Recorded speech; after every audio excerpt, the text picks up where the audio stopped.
kaso sa COVID-19 sa Western Visayas. Ginakonsidera naman ni Iloilo City Mayor Jerry Triñas nga mag-request sa National Interagency Task Force o NIATF sang pagpaidalom sa syudad sa Modified Enhanced Community Quarantine o MECQ. Sa Facebook post ng alkalde, ginpahayag sini nga iya ginakonsiderar ang pag-request sa MECQ labi na ang healthcare facilities ang malapit na nga mapuno kag paday nga nagasaka ang kaso. Sa separado nga Facebook post, ginpanawagan man sang alkalde sa mga hospital nga pasakan ang ilang kapasidad para sa COVID-19. Ginabulong karon sa Corazon Locsin Montelibano Memorial Regional Hospital ang isa ka Army Reservist matapos ginlabo mga alas 7:30 ang takna sang kagabi sa Purok 3 Barangay Asya sa Banwas ang Hinubaan. Ang ining biktima ang kilala kay Winston Tiples, 37 anyos, samtang ang suspect ginkilala naman kay alias Panoy Bailon, lunsay residente sa mga lugar. Sa inisyal nga pagpangusisa ni Police Major Clifford Batadhay, bangod gid lamang sa madugay nga dinumtanay, ginsulong kag ginlabo ni Bailon ang biktima sa balay sa bayaw gamit ang binangon. Si Bailon ang yara na sa impluensya sa makaulubong ilimnon sa ginhimo ang krimen. Si Tiples ang una ang indala sa Eleuterio de Sena Memorial Hospital matapos nakaangkon sa pila sa braso kag tiyan antes ginsaylo diri sa Regional Hospital. Samtang si Bailon nagpalagyo naman matapos ang insidente.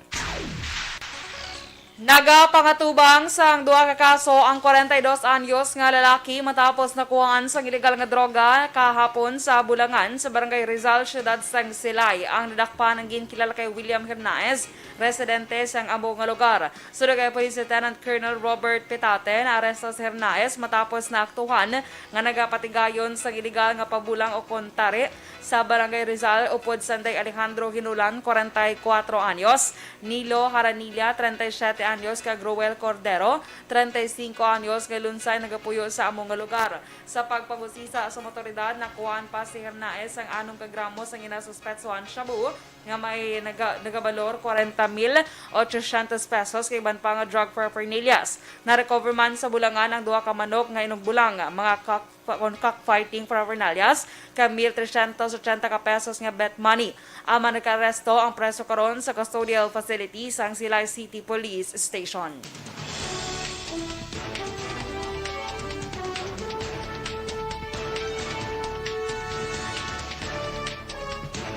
COVID-19 vaccination hindi dapat requirement sa trabaho. Samtang Vice Presidente Robredo bukas nga magpapili sa anuman nga posisyon. Ang detalye sa mga balita national sa magbalik sang Aksyon, Balitang Bayan, Numero 1.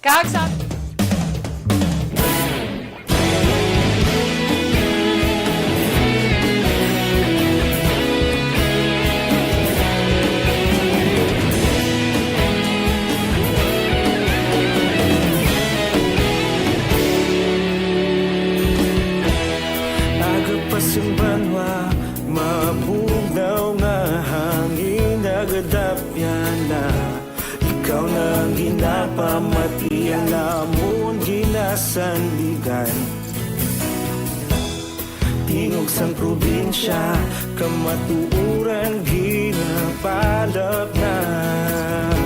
Minsay nga may dala, paglaong kag kasanan. Tinuig na nagligan, ikaw gihapon ang ako nga istasyon. Sa pagbutlak sang adlaw, sa pagduhaw sang biton. Mga balita nga dala inspirasyon. Aksyon radyo, bakulod man sa gihapon. Padayon Aksyon radyo, bakulod sa luto sa imo. Padayon Aksyon radyo, salamat isa pa servisyo. Patas kag balanse, matuod na mensahe, wala sang hinadang piligan. Padayon Aksyon radyo.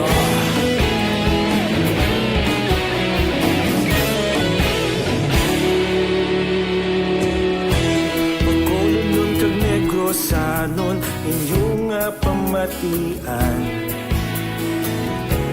Stasyon nga nagapalaplag sang kamaturan. Babak Hakot nga prinsipyo, reporter handa sa serbisyo. Kahapon, karon kag sa gihapon, kita magapadayon. Timuig na nagligan, ikaw gihapon ang ako nga istasyon. Okay, di natatukoy naman. Sakay, di ka nadampi. Kay, dali lang. Elena Hilado, good morning sa imo. Happy Monday man kay Ma'am Kelly Jelly na tamiyan si Baboy Villasor sang sa CMO Sectoral. Roger Ortalis, happy birthday ko no from Arco. Oh, basi from Arco. Oh. Okay. Evangeline Gradas Baterna sa Sitio Bais na nakadtuan mo sa Upper Yubo na. Okay, Sitio Bais nakadtuan sa Upper Yubo gali. Okay. John Biaten Sibalios, good morning man. Ka-greet silang pamilya niya sa Ibi Magalona. Okay, naglapaw ka na. Nagsulit ka na action boy hindi Hindi man. kayo nagaway mo malabasa kayo na mo. Sige lang. Diri na takay. Magallanes Ninfa, correct? Kay Ninfa Magallanes, good morning. Lester Ian Desendario from La Carlota City. Raymar Baranyo Lingoste. Michelle Baikin. Uy, nag-greet gid si Mommy Michelle. Wow. Di na to si JM. Good morning, Mommy Michelle. Uy, Sino nang istorya ni JM? Ay, si Action Ray naman ni. Ay, nag-leave gid siya. Hindi sino tong istorya sa Guao to. Lababok. Lababok. May ginistorya siya. Oo, labang istorya. Hello, Mommy Lababok. Michelle. May ginistorya rin si JM. May lababok. Ay, Nag-greet mo lang guro na birthday guro. Wow, nagsaka gid di. Ano, duwa na? White lady. White lady. Charot. Sige. Lain, nag-leave gid siya gali action boy, no? Oh, ako kung birthday ko lang ako gali yan. Gali gid sila ha, no? Ate kay gabulig. Gabulig pa sa sang liso-liso, sang litson. Gali. Isuman nga nag-leave. Charot. Enjoy your day, JM Joy. Ginag-greet ka gid ni mama mo. J. Mark by Kid. J. Mark. J. Mark siya, hindi siya JM Joy. Kasi matawag ko siya JM Joy. Si J. Mark by Kid, ginag-greet ka gid ni mother mo. Hello, Mommy Michelle. Happy birthday kay JM. Si Tule. Larry Rico, good morning dira sa imo sa Purok Kalubay. Dira sa may Sampinat, Bago City. Kasi kapihan dira ni Lani, good morning. Moon Alkina. Kay sa anak man ni Ma'am Kelly Jelly, birthday man. Ay, happy Si birthday. Jam Jam. Aljon Apil Jam Jam. Happy birthday sa imo. More birthdays to come. Okay. Good morning and happy birthday. Si Action JM, birthday Action Boy. 17 subong, no? May 17. Rosana Lopez Villanueva, watching from Barangay Lukutan, Cabancalan City. Ver Capus, Binong 70. Oh, may aga kuno kay Encarnacion na Beler Amarante sa poblasyon Bago City. Kung si Ray Ray, ikaw ni, no? Mag Miss Universe, Action Boy. Tapos may mangbasya pang spadingon kung kita tayo. Spadingon. Everything award ba spadingon? Sige, go. Next, kay Dang Prenala. Good morning, man. Dahil sa may Kuwait. Ay, wala gali. Kay Dang Prenala. Good morning, dahil sa may Kuwait. Jonery Pacheco. Pacheco, family ginatamyaw niya kag sa iya mama from Ilog, Cabancalan. Ang Ilog, Leman ang Cabancalan, Leman di ba? From Ilog, Cabancalan City. Basi barangay Ilog. Charot daw laman barangay. Basi Ilog kag Cabancalan, labalay, duwa ka bilog. Basi ara sa borders ang Ilog kag Cabancalan, di ba? Ang kusina ara sa Cabancalan. Ilog, Cabancalan, Ilog, Cabancalan, pili. Kabla kayo daw ara sa border mo. Correct. Pwede na siya. So, next is kay Samantha Kim de la Cruz, Alibango. Good morning, Ashley Libre. Watching from Barangay 16. Hello sa imo. Nenita Figueroa, good morning man. Kay Robert Troma, gapangape siya ko no. Miss Maria Rivera Murayama, maayong aga sa imo. Christine Menyes Villalobos, hello, good morning. Kay Ephraim Aruz, good morning sir. Kay Neil Brian Valuis, no? Valuis. Good morning. Manuelita Obon, good morning man. Have a safe day. Subong man sa Bacos, Obon, Barameda family from Manuelita Obon of Pateros, Metro Manila. Okay. Ma'am Van, thank you sa additional nga 50 stars. Kay sister man ni Miss Kelly Jerry, si Jenny De Lagdon, good morning man sa inyo kag sa iya mga amiga. Okay. Good morning, good morning man kay Ems Aboso. Mami Ems, good morning.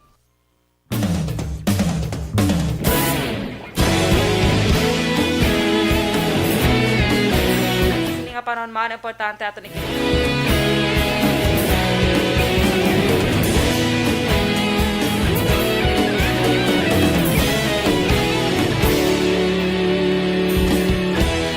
Agapasang banwa, mabugaw nga hangin agadapyan na.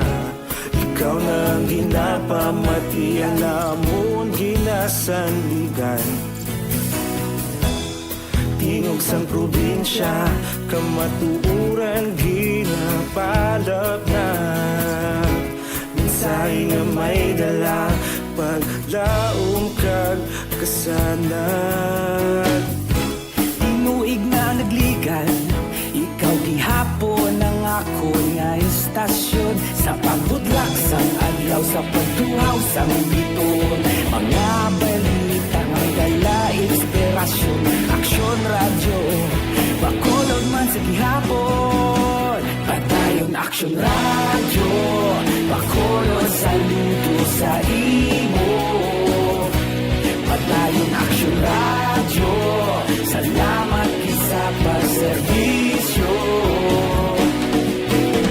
Patas ka balanse, patuod ng mensahe, wala sang Balitang Bayan, Numero 1.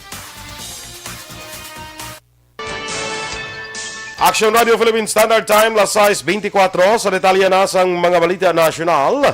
Ginpahayag sang Department of Health nga hindi dapat himuon nga requirement sa mga nag-apply sa trabaho nga sila ang nabakunahan na batok sa COVID-19. Sa isa ka public briefing, ginpahayag ni Health Undersecretary Maria Rosario Vergere nga bisan importante na sambit nga bakuna, dapat lamang nga mangin voluntaryo ini para sa isa ka individual. Ini ang reaksyon ni Vergere sa report nga kalakip sa mga company policies ang US-based nga Delta Airlines ang COVID-19 vaccination para sa mga bago nga empleyado. Magluwas sila yung hiniuman sa pila ka mga business leaders sa gobyerno nga magpatuman sang vaccine pass sa mga nakabato na sang 2 doses sang COVID-19 vaccine. Bagay nga wala naman gintugutan sang DOH. Ang vaccine pass ang magaserbi nga special permits para tugutan ang mga nakakumpleto na sang bakuna nga makapabilin sang madugay sa mga establishmento sa piyak sa nagapadayon nga health protocols kag quarantine restrictions. Duha pa ni Vergere, wala pa sang nagakaigong ebidensya nga ang mga nabakunahan na sang 2 ka doses ang hindi na matapikan sang virus. Nagnubo na sang 30% ang average cases ng COVID-19 sa National Capital Region kada adlaw. Sunod sa pagtuon sa Octar Research Group gikan May 9 tubtob 14, yara sa 1,644 na lamang ang bagong kaso ng COVID-19 kada adlaw. Mas manubo sang 30% ikumpara na kaligad yung semana. Sunod pa sa Octa, nagnubo sang 12 kada 100,000 ang average daily attack rate sa NCR. Sa pinakauling records ng Department of Health, yara sa kung 1,131,467 ang kabilugan ng kadamuon sa mga nagpositibo sa COVID-19 sa Pilipinas. Sa nasambit ng kadamuon, 18,975 ang kadamuon sa mga nagkalamatay, samtang 1,53,523 ang nag-ayo na. Magabaton sa 3 ka bulan nga internet load ang mga manunudlo sa mga pampubliko nga bulutuhan samtang nagapadayon ang distance learning bangod sa COVID-19 pandemic. Sunod ka Education Undersecretary Alain Pascua, magabakal ang DepEd sang connectivity load nga maghatag sang 30 tubtob 35 ka gigabytes ang data sa kada bulan. Magasugod ang mapanagtag sang load sa bulan sang Hunyo.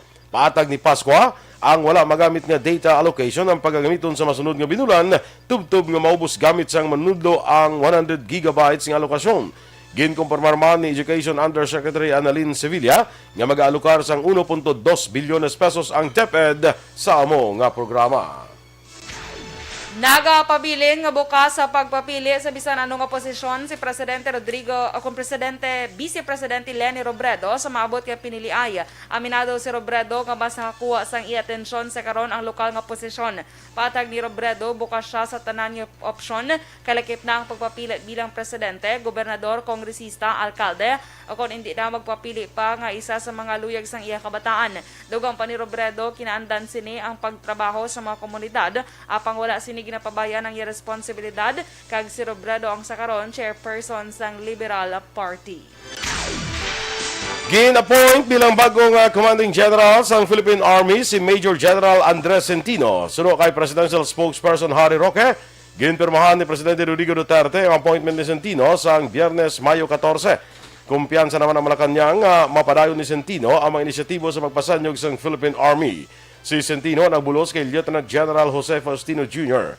Ginabihabi naman sa Armed Forces of the Philippines ang pagbutang kay Faustino bilang bago nga pinuno sa Philippine Army. Ginapaabot ang mainit nga panahon subong nga adlaw Lunes. Sunod sa pag-asa ang mapaang nga panahon ang tugas sang easterlies. Ang temperatura sa Metro Manila yara sa 26 tubtob 36 degrees Celsius sa syudad sang Tagaytay, 24 tubtob 34 degrees Celsius sa syudad sang Legazpi, 26 tubtob 33 degrees Celsius syudad sang Tuguegarao, 25 tubtob 38 degrees Celsius kag syudad sang Puerto Princesa, 25 tubtob 32 degrees Celsius. Pagpatag sang pag-asa, wala sang gale warning nga pamakabig nga makanay tubtob kasarangan ang pagbalod sa nakatundan nga bahin sang pungsod. Aksyon Radio Philippine Standard Time, las 6:28. Kag sa aton mga ka-aksyon, D3 Bayo. Ang D3 Bayo, pinakabago.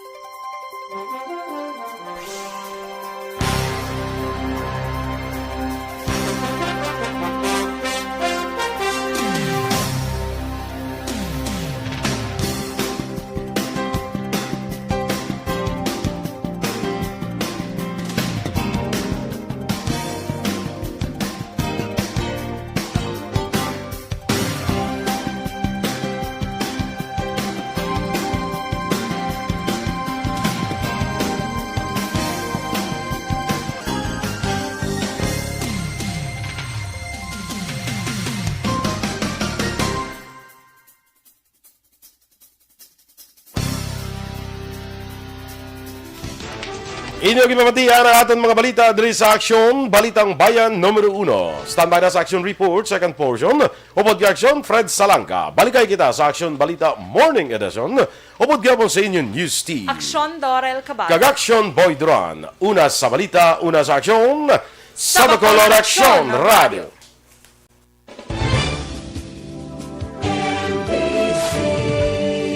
Manila Broadcasting Company. Sa balita, komentaryo, issue, serbisyo publiko. Aksyon Radio. Sa Bacolod, Aksyon Radio. Aksyon Radio.